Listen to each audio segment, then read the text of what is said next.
Sounds, the Ramen Raider coming at you with another episode of Instant Noodle Recipe Time. This is the show where I show you what to do with your instant noodles. And today we've got one from China made for the US market. This is Uncle Yeah! And they're Chongqing noodles. And this one is interesting. We got 2 to 3 minutes to boil and drain. But then it's got this other directive on it, which I find interesting. So here's our bowl. And we're going to take all the sachets, put them in here, and then add 130 to 150 mils of water, which I need scissors.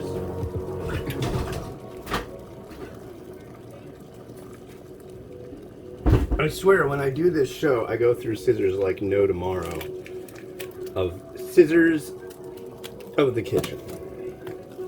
Whoa, that was really close. Here's one. We got a pickled. This one won't go all crazy like that one did. Here's our pickled.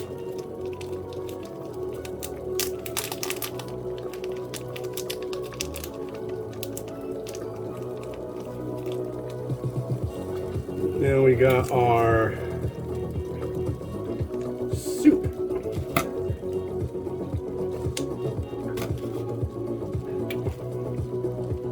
This is supposed to be like a bone broth. Okay.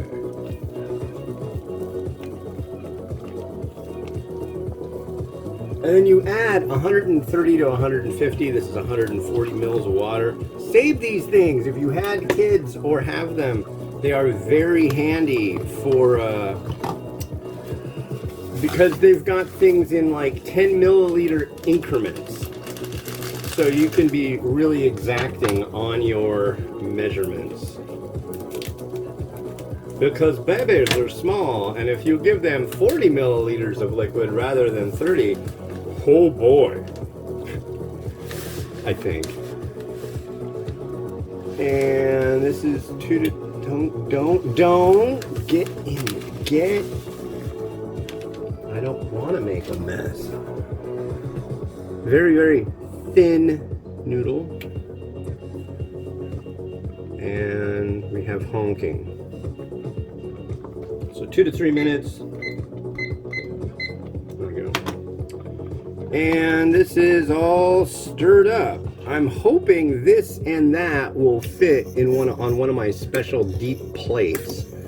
If not, that will kind of be a bummer, but I think that's really the way I want to go with this. And I think it will. So today I'm really into politics and I like watching stuff. I'm very liberal, but if you're not, that's fine with me. And today is I guess day 2 of CPAC, which is the Conservative Political Action Committee. I think that's the acronym. They have a big conference, and it's all about conservatism, and I think it's fascinating. I watch that, you know. I've been known to watch Fox News too. I check out everything, you know. And it's funny though, because the whole thing with Nancy Pelosi visiting Taiwan, I'm sure the Republicans would be really happy to know that I can't stand that she did that. I think that was a stupid move. I don't know why. What it's trying to... We have so much narrative about hating China in this country, but then again, it's like... But we get everything from China, and we send them money for it, and they get their economy is based off of it. Our economy is based off of product. So it's like, I don't know.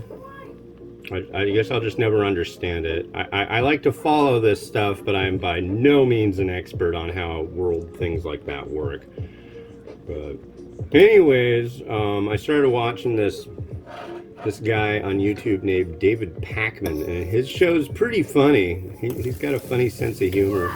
A lot of his stuff is satire, Doesn't he seems to be very middle of the road on a lot of stuff, but then on the other hand, he also seems very like anti this and that. So it's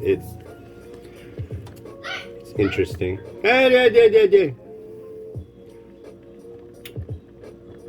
It's going to be warmer than it was yesterday today, but we'll see.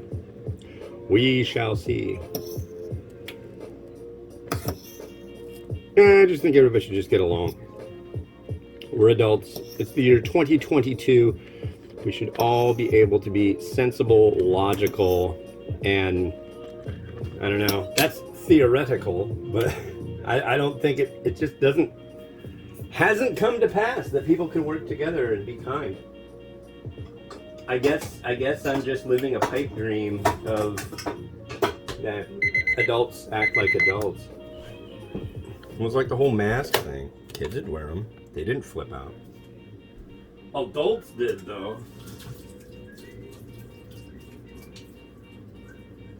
That's enough. Enough repetitive noise making. No.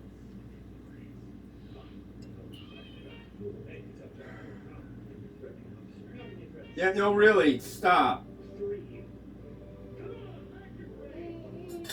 That's enough pretend horn honking. That's been their new interest lately, is making the same noise over and over and over and over and over again. And I don't specifically care for it. Here's our liquid.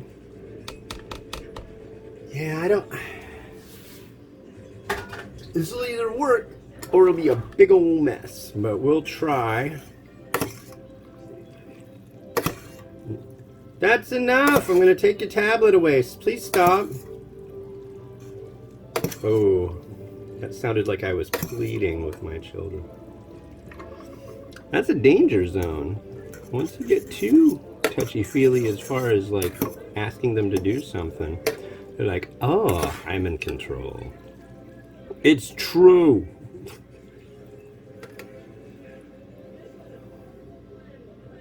Very thin noodle. Chongqing style noodle. Cheers. Mmm. Pickled.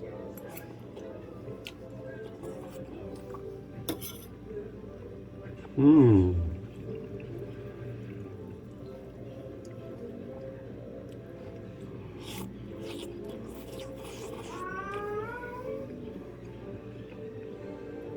That's delightful.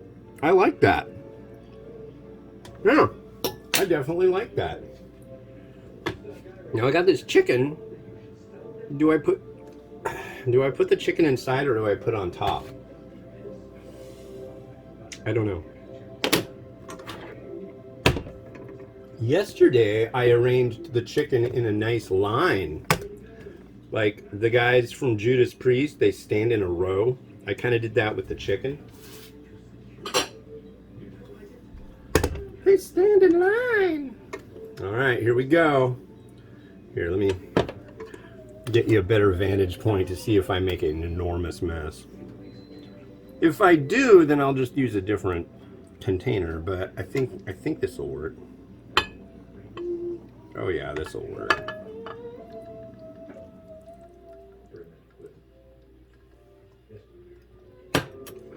Now the trick is getting it over there without it slopping all over the sides.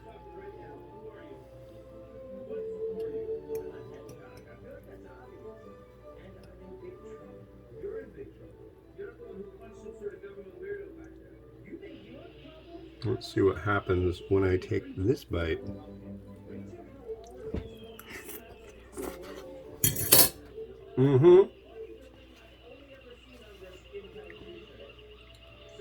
That's quite delicious.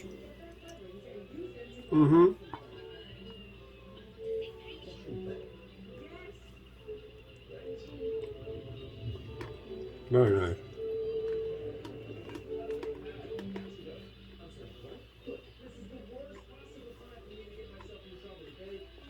Some chicken.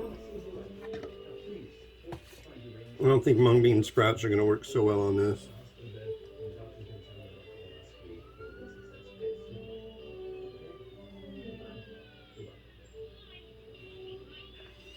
A little bit of scallion can't hurt. And a little bit of seed. Ow! God. I haven't done a swearing episode in a while, but it almost turned into one right then and there.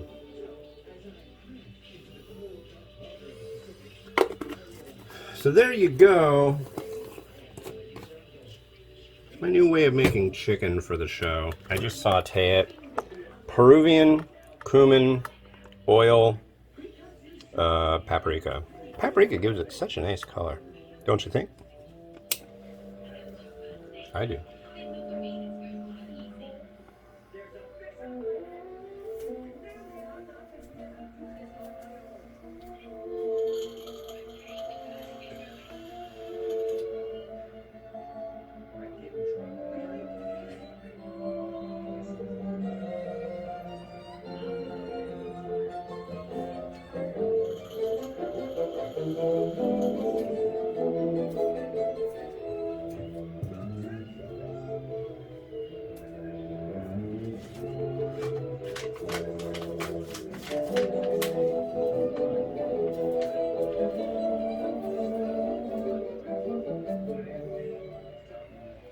Alright, well cool. Thanks for watching. The next one you're going to see, this came from South Korea, and this is really interesting. You might want to be aware of this one.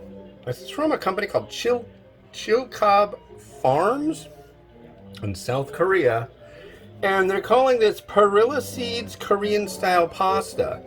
And the Korean Style Pasta is called, it's spelled Sujebi. Sujebi?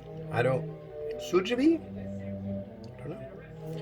But I'll cook that up tomorrow for you. This has been Hans the Ramen Raider, wishing you enjoyment of your noodles each and every day. Have a good one, and bye-bye.